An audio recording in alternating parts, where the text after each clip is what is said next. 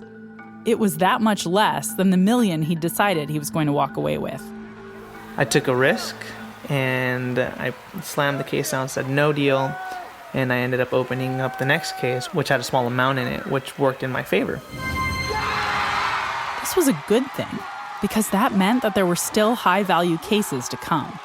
So we're in the final round, and at this point, it felt like my luck had kind of turned around. So now you fast forward all the way to 2 cases left. There's 50-50 odds.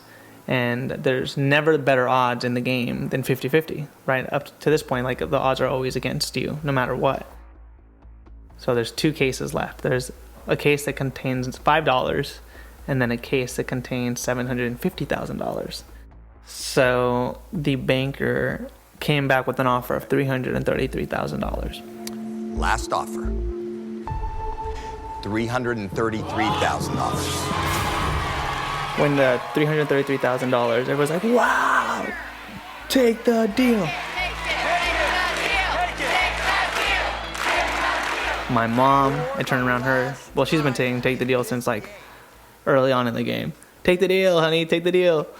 And my brother, he's like, take the deal. Luis, that's a lot of money. Take the deal. I got to turn down one more to get to the end of the game to see kind of what's in 10. which in my head, $750,000 was in 10. Luis had a feeling that his initial pick, case number 10, contained the $750,000 and that the $5 case was still on the platform. Remember, in his head, Luis is not choosing between $333,000 for sure and a 50% chance of $750,000. He's thinking about everything relative to the $1 million he had his heart set on from the start. So to him, this feels like a choice between a 50% chance of losing $250,000 versus a sure loss of $667,000. He's framed this whole decision around that $1 million that slipped away. So to me, $333,000 just really felt so much smaller than the $1 million. I said, my counter is no deal. This is my counter. No deal! Boom, and I slammed it down, and everybody's like, oh my God, everybody's going wild, right? At this point, Howie says, Luis Green. Luis Green, you're going home with... He grabbed my case, he unlocks it, and he said, Luis Green, today you're walking away with, and it drops $5. $5. There it is there. I am so sorry, buddy. Luis Green. No one in the entire crowd said anything. Everyone was just in shock.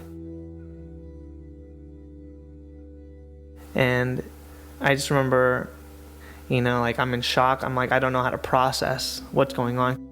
And I go backstage and we're all sitting and my mom comes next to me and she's upset and, everybody is just so down, even people backstage were just so upset, everything just doesn't seem as bright, like your heart's still sunk and you're wondering when's my heart going to come back up? You feel like crying, but I have a hard time processing these emotions. It doesn't change the decision I made. Let's say you took away all of the surroundings. You took away the camera, you took away Howie Mandel, you took away the stage, and somebody came to you and said, Luis, in one hand, $750,000, or there's $5 on the other hand. You can choose 50-50 or walk away right now with $333,000. I think in that situation, it's so much easier to just say, I'm walking away with $333,000 because you haven't invested anything. But I think when all of the other pieces kind of came into play, the interviews, the talking and dreaming and all this other deliberation, it really skews logic. Luis gambled and lost almost everything he'd had his heart set on. Of course, the odds were 50-50. He could just as easily have walked away with $750,000 rather than a paltry $5. It wasn't crazy to take the chance, but it sure was risky. Today, Luis is circumspect about the experience. He even has a sense of humor about it all. So the $5 winnings came to me in a check, non-taxed, mind you, and we placed it on our living room. We framed it as the most expensive $5 bet I ever took. Luis Green appeared on the game show Deal or No Deal in late 2018. He lives in Jacksonville, Florida. Clips from the Deal or No Deal episode are courtesy of NBC Universal.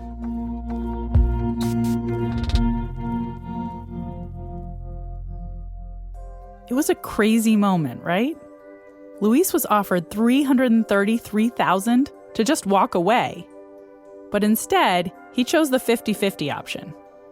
He knew that the case he chose would contain either $750,000 or $5. A huge risk. Now, you might be saying to yourself, if I were in Luis's shoes, I would have taken the $333,000. And that may be true. But most people, if they've framed this decision the way that Luis did, will be a little more willing to gamble than usual in a situation like this. You see, Luis felt like he'd already lost $1 million, even though he'd never had it in the first place. That sense that he was in the hole, and no matter what he did, he'd end up feeling like he'd lost, changes the way we consider risk. When you're thinking about gambles in terms of losses, you tend to seek riskier bets. Let's look at another example of this tendency. We presented 2 scenarios to several volunteers and asked them to choose between 2 options in each scenario. Imagine that the U.S. is preparing for an outbreak of an unusual disease which is expected to kill 600 people. You're an epidemiologist, and you've been asked to choose between 2 different programs to combat the disease. The estimates about success are exact. If you choose Program A, 200 people will be saved. If you choose Program B, there's a 1/3 probability that 600 people will be saved, and a 2/3 probability that no one will be saved. Which of the 2 programs would you favor? I'm just thinking about it. I'll choose option A because it seems guaranteed in comparison to option B, and you know how successful it will be. I think,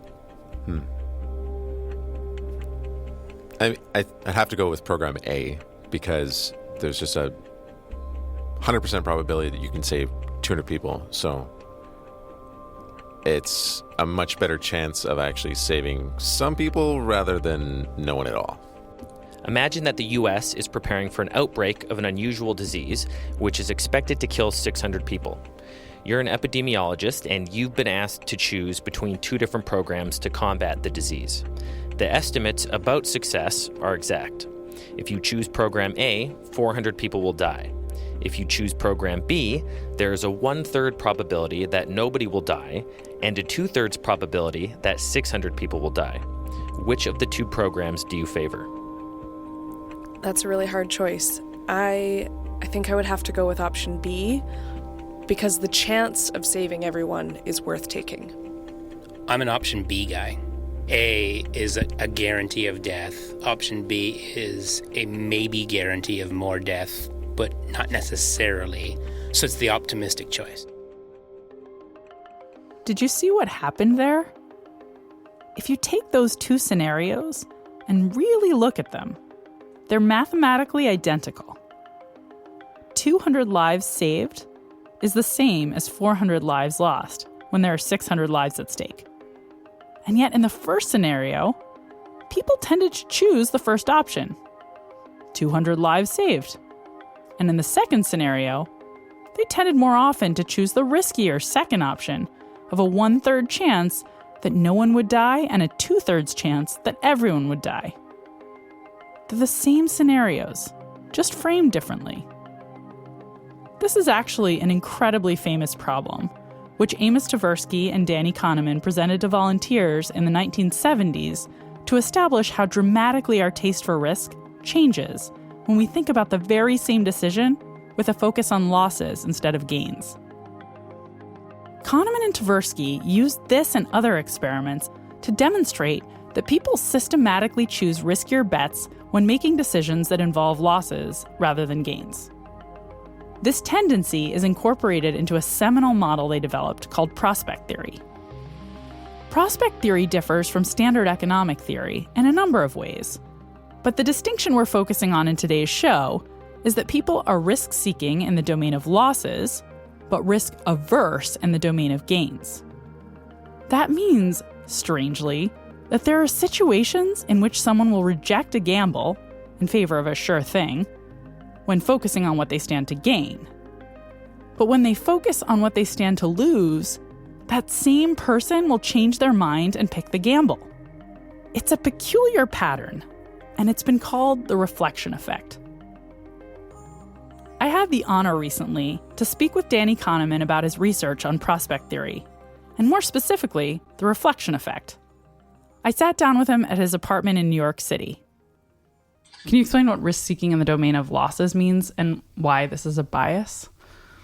Well, risk-seeking in the domain of losses means that people prefer a gamble when they're choosing between a gamble and a sure thing. So if you have to choose between losing $900 for sure or losing $1,000 with probability 0.9, people will prefer the bet. And that's really very common. It's a strong result. And I'm not at all sure that it's a bias. I mean, any decision that is based on gains and losses can be viewed as a bias because, in principle, you would make decisions based on final states on how wealthy a person would be when the gamble is resolved. So anything that's not that is considered biased, and that includes risk-seeking and the losses. But otherwise, it's completely reasonable. People are not shocked when they think about what they're doing. This is not something that people really consider wrong. That's interesting. And I think it would be sort of narrow-minded for anybody else to consider it wrong. So what gave you and Amos the idea to look at this? Well, we were looking at preferences for gambles, and initially we were looking only at positive gambles, which had been traditionally the case. People had looked only at positive gambles. And we had a pretty good idea of how positive gambles work and the preferences. And one day, Amos had the idea of, let's see what happens with losses. And right away, it became apparent that everything that we knew about positive gambles was the mirror image of that, was true about negative gambles. So with positive gambles, if you're given a choice between $900 for sure or 90% to get 1,000, most people don't hesitate for a second. It's perfectly clear that you want the 900 for sure. So that's risk aversion in the domain of gains. And the preference that we talked about earlier, the preference for gamble, if you reverse all the signs, we call that the reflection effect. And we really went through the reflection effect in one afternoon, because we were always our own subjects, that is, and we had a pretty good idea that if the two of us agreed on anything, then very likely the rest of humankind would too. So, and we confirmed that. It turns out, by the way, that people had known about it. We were not the first ones to discover it. But people hadn't made anything out of it. We were, I think, the first ones to realize that this was really important. That's really interesting. It's also interesting to me that you said that when you tell people about it, it feels intuitive. It doesn't feel like a bias, this reflection effect. Why do you think it is that it feels intuitive to people to flip their preferences when they're making choices over gambles in the domain of losses versus gains? Well, it's natural for people to think in terms of gains and losses. Now, I once constructed a problem where it shows that if you have those preferences, you can construct a gamble where people will really violate the essential normative principle of dominance. Just to explain what Danny means by the normative principle of dominance, he's basically referring to an economic principle saying people should be fully internally consistent in their choices. You shouldn't be able to trick people into changing their mind by rephrasing a question or reframing a gamble. You can make up two problems such that one of them is in the gains and the other is in the losses. And if people have the standard preferences on both, then they end up violating dominance. They end up with a gamble that is sure not to be the best. So in that sense, it's not normative, but the psychology of it is really very obvious. And the psychology of it is, there are two aspects that contribute to this, I think. One, the psychological value of $900 is more than 90% of the psychological value of $1,000. Now that's true for gains, but it's also true for losses. That is, that when you think of losing, and so relative to that, the extra 100 that you may lose doesn't look like much, but the chance of not losing it at all becomes very attractive. And, who should say that people should not have that kind of preference? Except it does get them into trouble under some conditions. But fair enough. But you're okay with human nature. I'm at peace with it. It is generally true. There is a general principle here, which is whether you allow people to have preferences on isolated problems. I mean, in principle, a fully rational person would not have preferences for isolated problems. They would have a broad view with a consistent policy about everything. And And that broad view would end up being standard utility theory. It would end up being the theory that decision theorists and economists assume that governs people's behavior, except it doesn't. So if you drop that requirement, then you allow people basically to look at problems one at a time, and then they have preferences one at a time, and it can get them into trouble. But each preference on its own feels reasonable to people. That's really interesting. So you mentioned you don't think it's a bias necessarily, and people are entitled to have their own, preferences, and everybody feels okay with the reflection effect. Well, but one of the things that's interesting to me, right, is when people use it as a tool of influence to try to make the argument for their preferred policy, say, right? So someone's trying to convince you to take up insurance or not to take up insurance. And as a result, they frame it one way or another. And I always want to advise my students, how do you make your best decision, the decision you'll feel best about in the long run, in the face of framing tricks someone might play on you? What kind of advice do you give? I know what I say, but I'm very curious. Well, the standard advice would be that when you get a problem that's framed in a particular way, if it's important, you should ask yourself, could it be framed in other ways, and would that make a difference to my choices? And if you find that it could be framed another way and that it would make a difference to your choices, then you have a problem. Exactly. Now, so how do you resolve that one? And the problem does not always have a solution. So that's exactly, what I was telling you about, that you may have strong intuitions about gains and strong intuitions about losses and no intuitions about final states. Mm-hmm. That would resolve your problem. And when you encounter that, then clearly you have sort of a philosophical or normative problem to solve as to what your values truly are. Mm-hmm. Mm-hmm. Okay, that's really helpful. The last thing I wanted to ask you is why you think it happens. I think that framing generally happens because people accept what they hear as the standard formulations.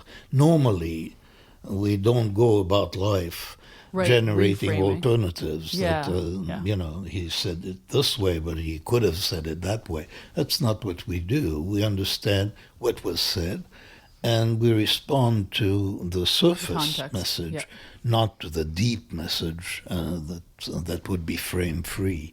But why do you think we also exhibit the reflection effect? So why do you think that happens? Well, the reflection effect is basically because of the psychophysics of quantity or the psychophysics of numbers. As a quick aside, when Danny says psychophysics, he's referring to the way we psychologically react to a concrete, objective thing like a number. So hearing 100 makes you think, that's big. And hearing 1 million makes you think, that's huge. That qualitative emotional reaction you're having doesn't always precisely map onto the quantity, though. And the squishiness of your reaction to a concrete construct, like a number, can lead you to behave in funny ways. So if I ask you, which is the bigger difference between 0 and 100 or between 900 and 1,000, then you may know that they're equal, but psychologically they're not. It's very obvious that 0 to 100 is a bigger difference than 900 to 1,000. So numbers have psychophysics in terms of the strength of your reaction to numbers, which is clearly not proportional and therefore is not mathematically accurate. But there is a serious question about whether, what are those gambles and what are those problems? And my impression has been for a long time that these questions have to do with the psychophysics of numbers. They actually may not have all that much to do with values, but they're about the numbers themselves. This was great. Thank you, Danny. Okay. This was really, really fun for me. So, thanks for taking the time. I appreciate it. No problem. Daniel Kahneman is the Eugene Higgins Emeritus Professor of Psychology and Public Affairs at the Woodrow Wilson School at Princeton University. He won the 2002 Nobel Prize in Economic Sciences, and in 2011 wrote the best-selling book, Thinking Fast and Slow. I have a link in the show notes and at schwab.com/podcast.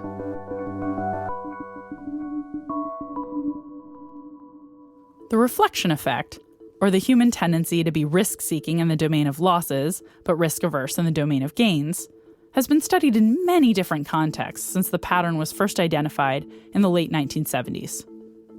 To learn a bit more about the research that solidified this big discovery, I spoke with Caltech professor Colin Camerer. Colin has been particularly interested in the way this bias affects high-stakes decisions, like the one we saw in the deal or no deal stage. Hi, Colin. Thanks so much for being on the show. I appreciate it. My pleasure. What's your favorite study that looks at risk-seeking in the domain of losses and risk aversion in the domain of gains? Okay. The cleanest studies to me that show risk-seeking in the domain of losses have to do with break-even effects, where people will take, more and more risky gambles in order to kind of get back to zero, because there's a feeling of, I don't want to leave the racetrack having lost money, or I don't want to leave the casino. And so, in fact, there are two studies about 40 years apart. In the early 50s, there was a study about horse race betting. And the basic facts about horse race betting in America are it's parimutuel, which means everybody bets on a horse. The track takes out 15 or 20% to pay the bills and then returns the loser's money to the winners. So if you're an average bettor, which on average you are, you're going to lose about 15 or 20%. The old style was there were maybe 9 races a day at Santa Anita or Philadelphia Park. And over the course of the day, most people have lost money. And if they're really eager to break even, what you'd expect to see would be there'd be a big shift to betting on long shots. So long shots are horses who you could bet $2 and you have a chance of winning 50 to 1 odds. You could win $100, and you lost 100 that day, you would break even at the end.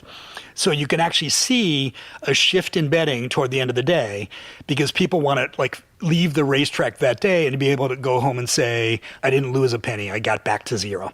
Even though some of these people are going to go back to the racetrack the next day. So there's an element of sort of mental accounting of when it is you kind of close the mental account and say, I'm done, I broke even. Now, fast forward 50 years later, and Jamie Lien did a beautiful study with, I think, the riverboat gamblers in the Midwest, and she has data from loyalty cards. So she knows if you go gamble in a casino, when you swiped in, how much you bet, when you swiped out, and how much you won or lost. And if you plot a little graph of the amounts that people leave having won or lost, there's a huge spike at zero. There's a sad little distribution at I won $50 or $100 or $200. And then there's a big gap where almost nobody leaves having lost $5 or having lost $10 or having lost $20, because what they're doing toward the end is gambling more and more aggressively to try to get to zero. And as you go to the left part of the graph, we call the left tail, there's another sad little high spike at people losing more than a couple of $100. Because, again, when you're doing all that hectic end of the racetrack day or end of the casino day to try to get back to zero, you're taking more and more risks, or maybe bigger risks. And, there's a spike of people who do get back to zero, but then there's a spike of a bunch of losers who lost, everything in their wallet or whatever they could charge on their credit card. Any advice on how to avoid risk-seeking in the domain of losses? Yes, actually, I think so. This is, to my knowledge, not been carefully studied other than in my own imagination. But I have a hunch that part of mental accounting, whether we're obsessed with getting back to zero at the end of the casino day or at the end of a racetrack day, a lot of the mental accounting probably has to do with kind of perception, space and time, and a feeling of change and closure. So if I was doing an experiment or giving advice, I would say, for example, if you go to the casino and you're behind $80 and you feel this itch to gamble more and more to get back to zero, just press pause, right? So you could even in principle program something into, say, a device, or you have a friend of yours who says, look, you're down $100, let's go have a drink. A drink may help or may hurt, I don't know. We'll have to do some more research on that. And I have a feeling a pause in time or even in space, right? Like if you're at the racetrack and you're standing in one part watching the races, and then you go to another part of the track and you get something to eat, that may actually kind of close the mental account, and that may reduce the break-even effect, the desire to break even. Are you suggesting a fresh start effect? Exactly. Yeah. Some scientists have called this a fresh start effect. Exactly. It's essentially a homemade reset or fresh start. Colin, thank you so much for joining. This was really interesting. It was my pleasure. If you didn't get our little joke about the fresh start effect, check out our Clean Slate episode of Choiceology from January of 2019 on how differently we behave when we feel like we have a fresh start or a clean slate. I also want to take a minute to explicitly state that we're not condoning gambling. But this technique Colin suggested is an interesting way to limit your appetite to take bigger risks than you usually would. Taking risks is okay if you understand the risks you're taking and have thoroughly thought through their consequences. But accumulating losses can make us more risk tolerant than we would usually be in a calm, cool, and collected state, which is where the problem lies. Colin Camerer is the Robert Kirby Professor of Behavioral Finance and Economics at the California Institute of Technology, where he teaches cognitive psychology and economics. I've posted a link in the show notes and at schwab.com/podcast to his paper, Prospect Theory in the Wild, Evidence from the Field.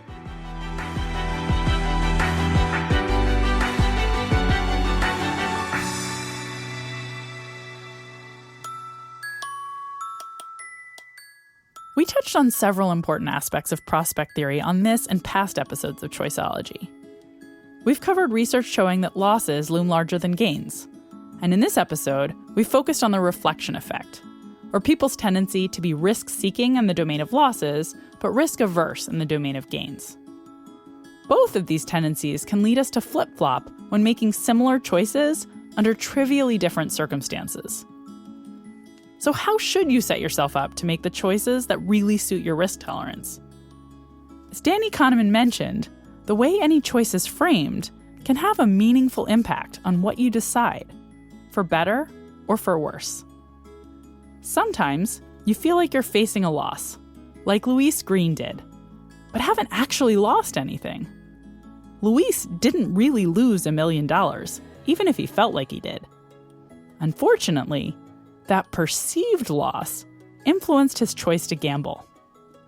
Instead of thinking about a sure gain of $333,000, he felt like he was locking in a sure loss of $667,000. And that made all the difference in the world. In this case, his focus on loss was not a great strategy. If Luis had been able to frame his stint on Deal or No Deal as a gain no matter what, he might have had an easier time quitting and walking away with a sizable amount of money. A glass that's half empty is also a glass that's half full. A hamburger that's 75% fat-free is also 25% fat. Antivirus software that has a 90% success rate also has a 10% failure rate. Interrogating your choices to see if there's a way to reframe them is a great exercise, particularly for important decisions, like what medical treatment to pursue, what insurance to buy for your home, and what stocks to sell in your portfolio when you need liquidity. Colin Camerer's suggestion to press the proverbial pause button on your decision, to give your brain a fresh start, may help you avoid risk-seeking when that's not really the strategy that's right for you, but just the one that feels right because you're fixated on what you stand to lose. Finally, just knowing that you may be tempted by riskier options when you're in a loss position might give you the insight to question whether a gamble is really better than a sure thing.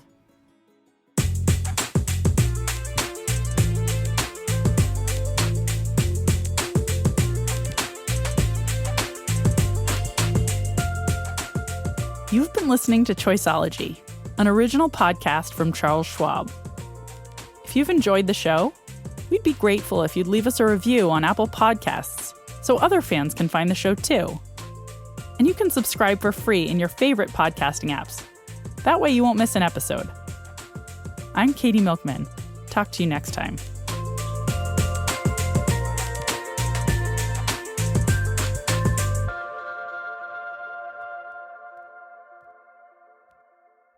For important disclosures, see the show notes or visit schwab.com/podcast.